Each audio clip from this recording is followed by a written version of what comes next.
오늘 하나님 말씀 보겠습니다. 하나님 말씀은 룻기 3장 10절에서 18절입니다.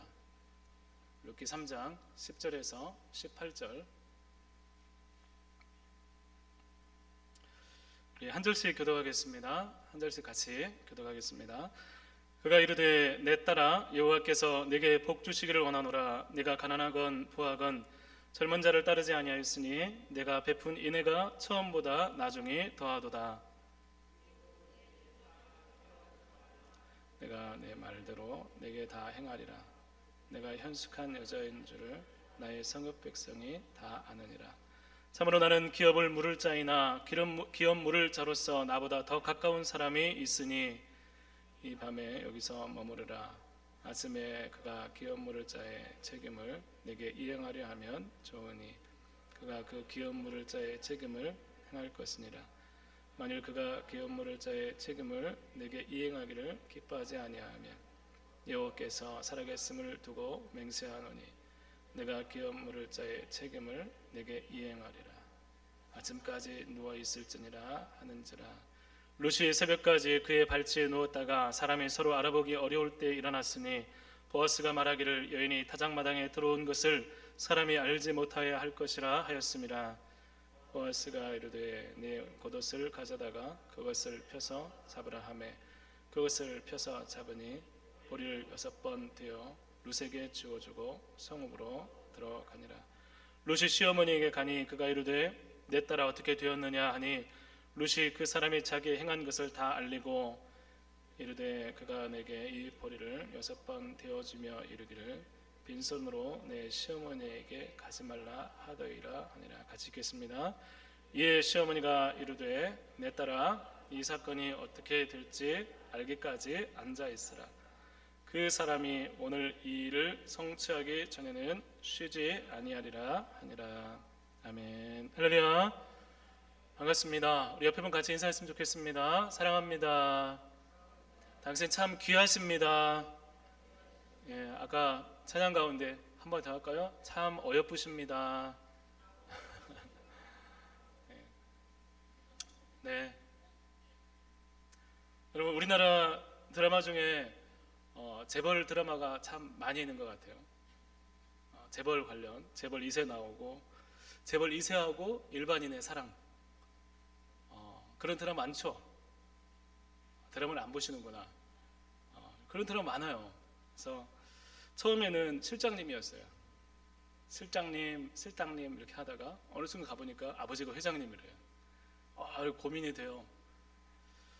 사랑에 빠졌는데 그 사실에 충격을 받고 이거 너무 격차가 큰 거 아닌가? 이런 고민도 하면서 이렇게 막 고민하다가 결국에는 서로 너무 좋아해서 결국에는 결혼하게 되는 그런 현실성이 없는 드라마죠. 예, 근데 사람들에게 인기가 많아요. 왜 인기가 많을까요? 예, 자기가 막장이라서 자기가 재벌이 아니니까 뭐 대리만족하는 그런 부분도 있는 것 같아요. 저 실장님이 언제 자기의 정체가 밝혀질까 노심초사하면서 언제 밝혀지지? 근데 억울한 상황에서 마치 슈퍼맨이 쫙 펼치는 거죠. 억울한 상황에서 자기 정체를 탁 공개했을 때 같이 희열을 느끼죠. 안 그렇습니까? 예. 그러니까 계속 재벌 관련 드라마가 나오겠죠. 정말 멋있게 그리는 것 같아요. 재물이 있고 많은 것들을 할 수 있고 능력이 있고 또 배려도 하고 또 이런 여러 가지 것들이 있는 것 같아요. 돈이 있으면 저렇게 멋지게 할 수 있어. 정말 그렇게 하고 싶을 때가 있는 것 같아요. 저렇게 멋지게 살면 좋겠다 하는 마음들이 있는 것 같아요. 우리가 재벌처럼 돈으로 멋있게 그렇게 살 수 없지만 오늘 말씀에 하나님 앞에서 정말 멋있는 사랑을 한 커플이 등장합니다. 오늘 말씀에도 재벌과 돌싱입니다. 재벌과 돌싱의 만남.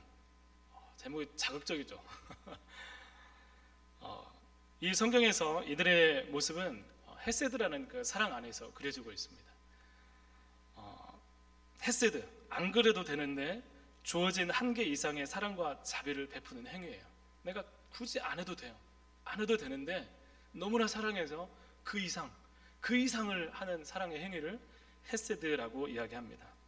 룻기에 대해서 지난주에 잠깐 말씀을 전했는데 사사시기 때 흉년이 들어서 모압 땅으로 이민을 갔던 한 가정의 이야기가 룻기입니다.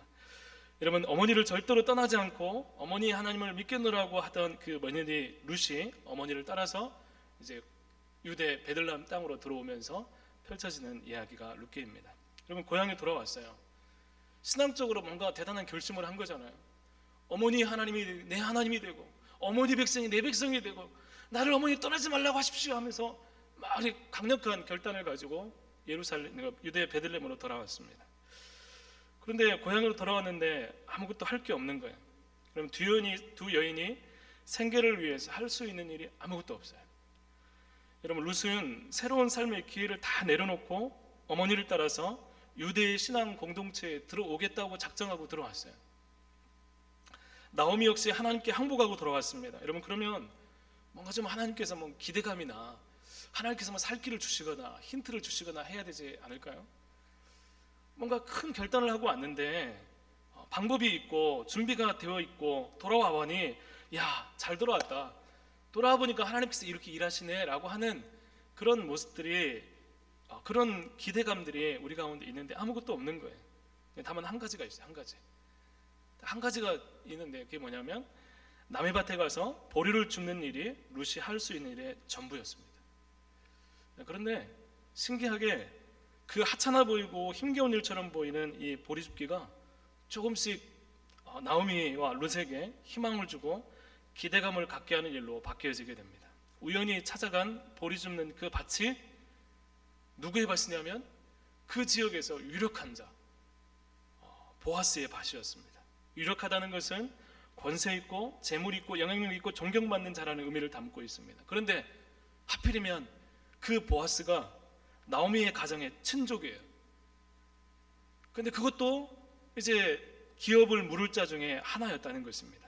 기업을 물을 자라는 이 말은 고엘 제도를 의미하는 것인데, 이것은 가난해서 땅을 팔거나 형편이 어려워서 재산이 모두 사라지고 또 더 이상 대가 끊겨질 수밖에 없는 그런 상황 가운데 있을 때, 또 자녀를 낳지 못할 때, 또 복수해야 되는데 힘이 없을 때 대신 가장 가까운 친족이 이제 그것들을 대신 이어주고 갚아주고 하는 율법 제도를 말하는 것이 고엘 제도입니다.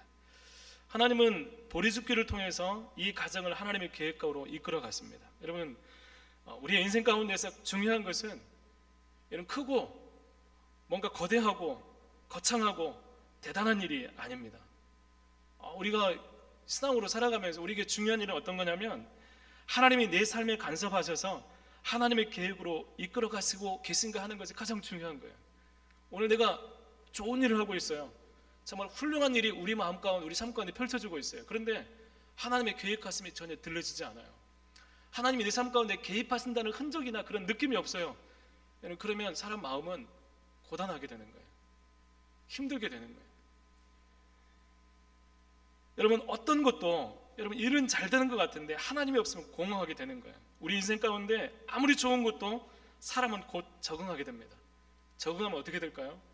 처음에는 즐거웠던 일이 나중에 어떻게 돼요? 그냥 일상이 되는 거예요. 피곤하고 지치고 그런 일밖에 되지 않는 것입니다. 하나님이 느껴지지 않을 때 그 삶은 더 이상 새롭지 않고 기대감이 없어집니다. 보리줍기를 해도 하나님이 주시는 기대감이 있어야 합니다. 여러분, 청년들 삶 가운데 하나님이 내 삶 가운데 개입하시고 계시다, 내 삶 가운데 일하고 계시다는 그런 경험들, 믿음, 그런 하나님과의 긴밀한 어떤 긴장관계, 느낌이 여러분 가운데 있기를 간절히 소망합니다. 여러분, 그래서 여러분 매일의 삶이 그냥 그저 그런 평범한 삶이 아니라 하루하루 살아가는 그 삶 가운데 새로움이 느껴지고 일들 가운데 하나님 무엇을 계획하실까 하는 그런 생각들, 그 믿음들이 여러분 입술을 통해서 고백되어지는 삶이 될 수 있기를 간절히 소망합니다. 룻이 보리줍기를 하는데 보아스가 룻에 대한 이야기를 들었어요. 어머니를 따라서 다 제쳐놓고 어머니를 따라왔다는 얘기를 들었어요. 그리고 그를 선대하면서 돌봐주고 배려를 해줍니다. 그때 나오미가 룻과 보아스의 관계를 알고 이제 고엘 제도를 통해서 룻과 보아스를 연결하라고 계획을 세웁니다. 그 계획이 뭔가 하면 룻을 목욕을 시키고 기름을 바르고 옷을 갈아입혀서 타작마당에 들어가게 해서 보아스가 타작마당에서 일을 마치고 먹고 마실 때 기분이 좋을 때 이 룻이 보아스에게 들어가라, 누울 곳을 미리 알아서 그곳에 함께 누워라라고 이 나오미가 룻에게 이렇게 시킨 거예요. 그래서 룻이 네 어머니 그렇게 하겠습니다. 어머니가 그냥 다 할게요 하고 순종하면서 그렇게 하는 거예요. 여러분 이해가 가십니까? 나오미는 왜 이 룻에게 보아스가 눕는 그곳에 가서 준비하고 있다가 누우라고 얘기를 했을까요? 그럼 좀 이상한 그림이죠.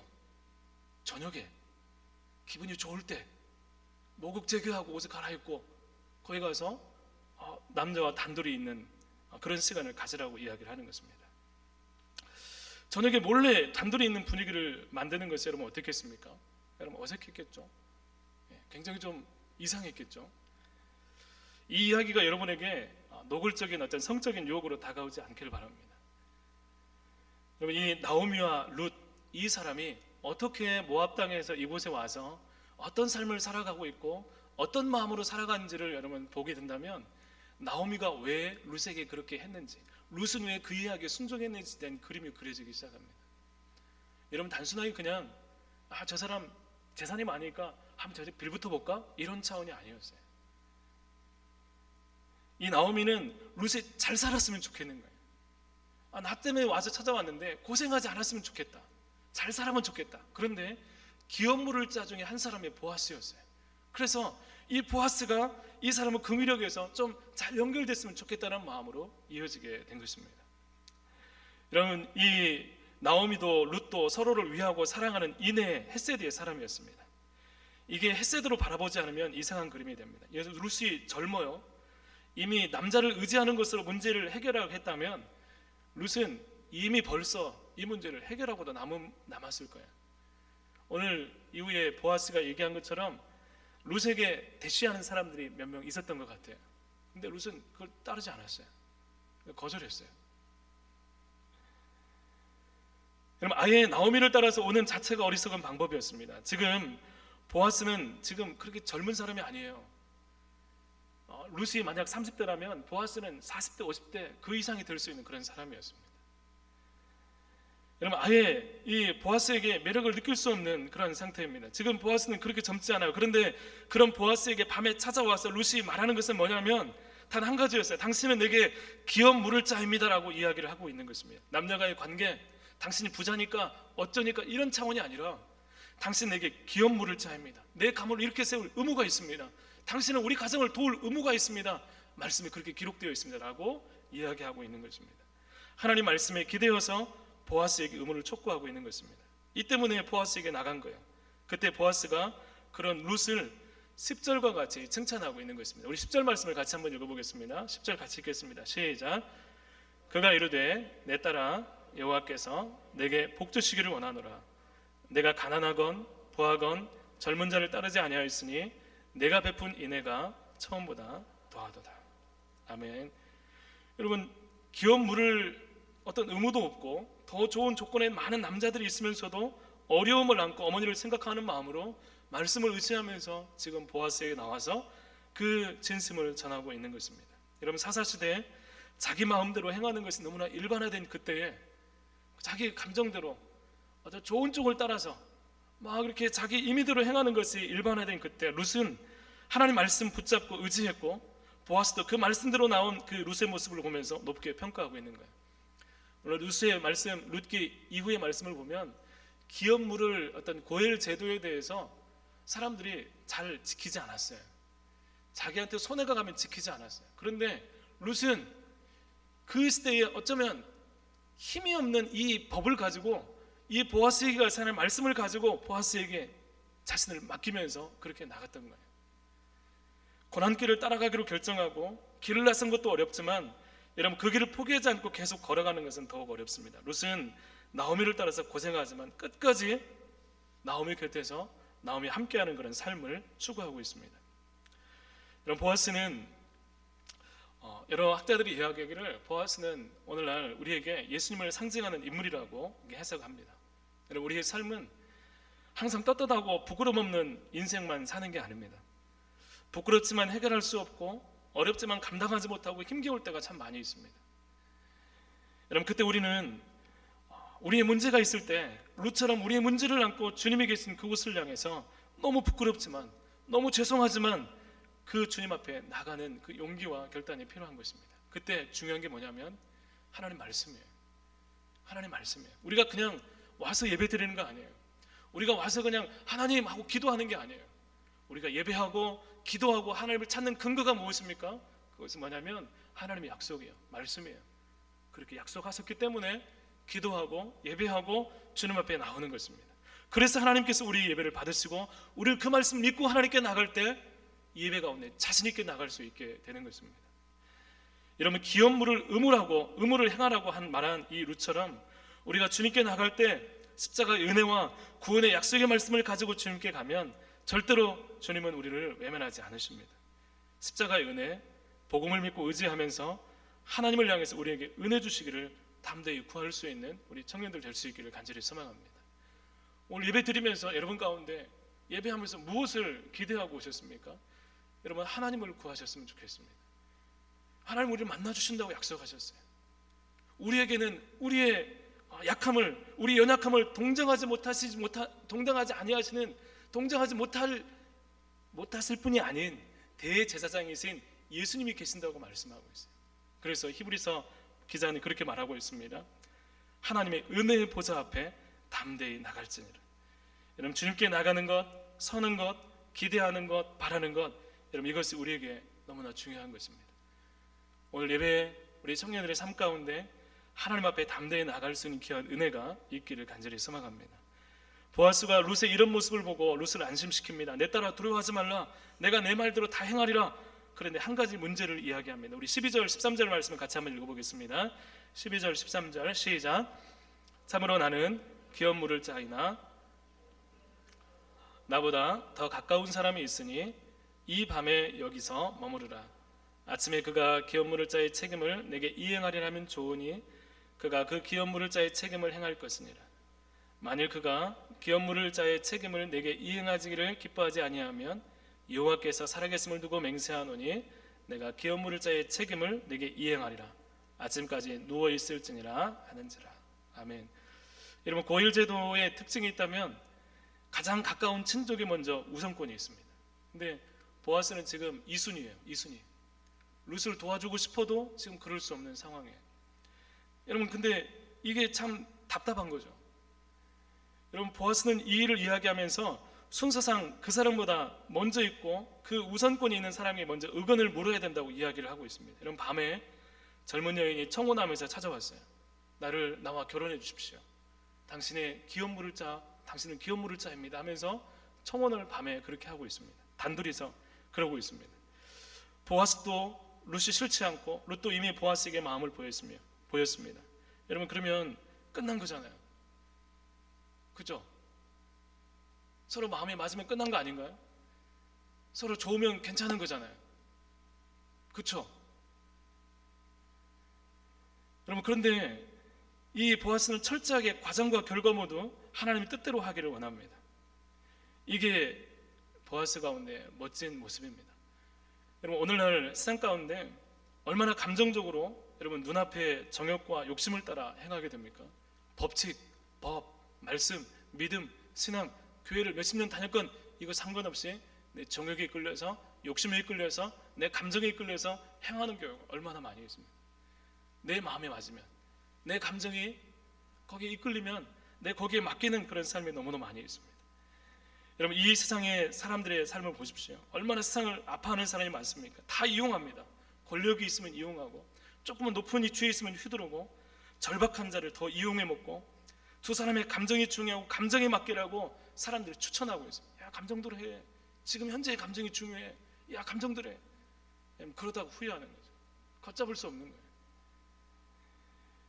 여러분, 보아스는 말씀이 어떻게 나와 있는가를 보았습니다. 둘이 좋으면 되지 하고 사는 것이 아니라 말씀이 뭐라고 하는지 정상적인 절차를 거칠 때까지 룻에게 아무것도 하지 않습니다. 이 시대와 맞지 않아요. 사사시대 마음대로 하는 세상을 살지만 그 시대와 다른 삶을 사는 모습을 보여줍니다. 하나님은 우리 이 시대 가운데도 그런 사람을 보기를 원하세요. 사사시대와 같이 자기 속에 옳은 대로 행하고 사람들이 원하는 대로 살고 감정에 이끌려 살아가지만, 이 시대를 하나님 말씀을 찾아서 그 말씀을 붙들고 그 말씀대로 살아가기를 소망하면서 내 마음의 감정이 끌릴지라도 하나님 말씀이 이렇다면 나는 그럴 수 없습니다라고 선을 긋는 그런 모습들을 하나님은 원하신다는 거예요. 여러분, 세상 사람들이 다 그렇게 살아가는 거 아닙니다. 모든 사람이 그렇게 살아가지 않아요. 세상이 그렇게 살아가는 것 같지만 그 안에 하나님의 말씀을 기억하면서 그 말씀대로 살아가는 사람이 있더라는 것입니다. 우리는 하나님 방식대로 사는 사람이 되어야 됩니다. 여러분, 그것이 원칙이고 여기에 마음을 둘 때 비로소 우리 안에 영향력이 생기고 소금이 되고 빛이 될 수 있는 것입니다. 여러분, 그냥 흘러가는 대로 사는데 어떻게 소금이 될 수 있습니까? 어떻게 맛이 날 수 있어요? 여러분, 흘러가는 대로 살면 절대로 소금의 맛을 낼 수 없습니다. 주님의 보호하심과 인도하심은 당장 나에게 시원하지 않을 수 있습니다. 하나님의 인도하심이 뭐야? 답답할 수 있어요. 언제까지 기다려야 돼? 정말 속 시원하지 않을 수 있어요. 내가 보기에 수량이 적고 졸졸졸 흐르는 시냇물처럼 아이고 저거 언제까지 기다려 하면 노심초사하면서 마음을 졸일 수도 있습니다. 그래서 답답합니다. 당장 큰일이 일어나지가 않을 것 같고 마치 보리 죽기 해봐야 무슨 소용이 있어 하는 것처럼 내 삶에 어떤 변화도 없네 하면서 답답하고 근심스러운 삶을 살아갈 수도 있습니다. 답답해 죽겠는데 당장 급한데 어떻게 해야 됩니까? 이렇게 해서 언제 효과를 보고 언제 내 삶 가운데 햇빛이 비치나 이런 마음들이 들 수 있습니다. 그런데 그 시간은 사실 하나님의 능력이 없어서 하나님이 할 수 없어서 그 시간들을 우리 가운데 주시는 것이 아니라 우리를 위한 하나님의 은혜의 시간임을 여러분 기억했으면 좋겠습니다. 여러분, 그 시간을 어떻게 보내는가가 중요한 거예요. 내 마음이 마음 졸이고 노심초사하고 빨리빨리 해야 될 것 같은데 하나님의 사인이 없는 그때 우리가 어떤 마음을 가지느냐가 여러분 그 이후의 삶을 결정하는 거예요. 여러분, 계속해서 하나님의 은혜와 하나님을 기대할 수 있는 믿음의 힘과 능력으로 가느냐, 아니면 계속해서 반복해서 고통하고 힘들고 후회하는 그런 삶을 살아가느냐로 결정되는 것입니다. 즉각적인 응답을 기대했지만 여러분 기다림의 시간이 주어집니다. 여러분, 그때 나오미가 어떻게 한지 아십니까? 이제 가만히 있으라. 지금은 기다려야 될 때다. 보아스의 인격을 믿고 보아스의 신앙을 믿고 그가 믿는 하나님을 믿고 기다려라. 그가 쉬지 않을 것이다 라고 나오미가 기다림을 룻에게 이야기합니다. 뭔가를 기다리고 어떻게 될지 노심초사하는 시간은 여러분 고통일 수밖에 없습니다. 그런데 가장 하나님을 절박하게 찾을 수 있는 시간이고 기다리는 것밖에 아무것도 할 수 없는 그 상황이 되었을 때 여러분 그때 기다리는 상황에서 우리 안에 엄청난 변화가 찾아옵니다. 그때 엄청난 하나님과 관계가 형성이 될 수 있는 기회가 되는 것입니다.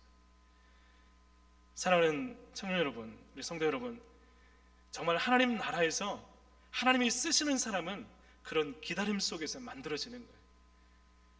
기다림이 없는 사람은 하나님이 필요하지 않을 뿐만 아니라 하나님을 그렇게 찾지도 않아요. 여러분, 손대는 대로 다 되고 손 댔더니 막 부동산이 오르고 손 댔더니 막 가치가 오르고 손 댔더니 성공하고, 여러분 이 사람은 이미 자기 자신이 그냥 하나님을 그렇게 절박하게 찾을 수 없는 거예요. 여러분에게 하나님을 절박하게 찾을 수 있는 것이 은혜라고 믿어지기를 간절히 소망합니다. 하나님이 여러분 가운데 계시고 반드시 하나님을 찾고 싶은 그 마음들이 여러분 가운데 있어서 여러분을 통해서 하나님의 일들이 일어나고 하나님이 사용하시는 귀한 은혜가 있기를 간절히 소망합니다. 사랑하는 청년 여러분, 우리 신앙 가운데 이런 역동성이 있었으면 좋겠습니다. 하나님과 긴밀한 관계, 내가 비록 힘들지만 사소한 일을 통해서 하나님의 뜻이 보여지고 기대가 되고, 내가 지금 보잘것없지만 하나님 때문에 내가 기대감이 있어. 그리고 그 일들을 통해서 계속해서 하나님 일하심이 부어지고 결국에 하나님만 바라보면서 기다리는 그 시간 가운데 신앙도 성장하고 결국에는 하나님 놀라운 계획하심을 이루어지는 쉬지 않으시고 그 뜻을 이루기까지 쉬지 않으시는 하나님 놀라운 손길들을 경험하는 우리 청년들이 될 수 있기를 간절히 소망합니다. 여러분, 이 모든 근거는 하나님 우리를 절대로 놓치지 않는다는 근거에 두고 있습니다. 하나님 우리를 사랑하십니다. 그 은혜를 우리 모든 삶 가운데 경험할 수 있는 우리 모두가 되기를 간절히 축복합니다. 같이 기도하겠습니다. 하나님 아버지, 감사합니다. 우리의 삶을 향해서 쉬지 않으시고 우리를 위해서 일하시고 또 우리 가운데 행하시는 주님의 놀라운 손길들을 우리가 바라보기를 원합니다. 하나님, 우리가 때로는 보리죽기와 같은 사소한 일이지만 그 일들 가운데 하나님을 기대하며 나가게 하시고 또 하나님, 절박하고 긴급하지만 기다리면서 주님의 뜻을 묻고 하나님의 말씀 가운데 무엇이라고 하는지 그 말씀대로 순종하며 나갈 수 있는 하나님 믿음의 질서도 허락하여 주시옵소서. 하나님, 고통스러운 기다림의 순간이 있을지라도 그 가운데 하나님이 우리 가운데 반드시 말씀하실 것이라는 기대감을 가지고 하나님 믿음으로 살아나기에 주저함이 없는 우리 성도들과 청년들 될 수 있도록 하나님 인도하여 주옵소서. 함께해 주시기로 나오며 예수님 이름으로 기도합니다. 아멘.